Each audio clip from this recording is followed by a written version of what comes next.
Dim ond debyg, un o'r fideos mwyaf gonest Rydw yw wneud. Cyn diagnosis fi'n nhad, canser wdolwr a'r gwddf, gwamosel carcinoma, roeddwn ni'n rhoi ei hol ymdrech ac egni i hyrwyddo ei gelf. Mae wedi bod yn peintio ac yn tynnu lluniau trwy gydol ei oes. Ond dim ond yn ei blynyddoedd diwethaf, mae wedi penderfynu wneud ei peintiadau'n gyhoeddus. Dim o'r fideo o o'r ffuriau o bwyon ni'n cymryd draed ynddi. Im difyrnod mae'n anodd gwylio'r fideos hyn.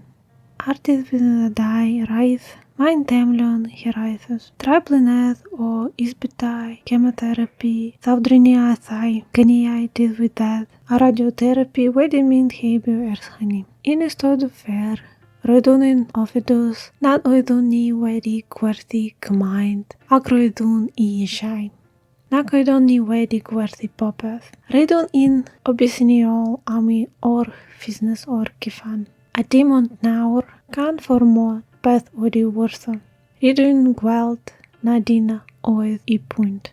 Y pwynt oedd o'r atgyffion, o'r amser a treulio'n ni'n gyda'n gilydd, o bobl o wneithon ni'n gwrth a ni, o tymliad o gael eich gelf yn cael ei weld, a'i gwerthfawrogi. Mae'n codi ofyn arna i feddwl nac oeddwn i'n ei werthfawrogi ddigon bryd hynny. Ac na fydd ei bwrdd yn ei brofi eto gyda cef. Ond dydw i ddim yn gadael i'r meddyliau hyn aros yn fy mewn unrhyw hir. Pan fydd fi'n nhad a mi ynai'n cymryd rhan yn ei fair nesaf ac rydw i'n gwybod o byddwn ni.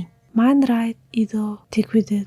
Bydd yn ei brofi gyda fi hol galon. Hefyd, cancer.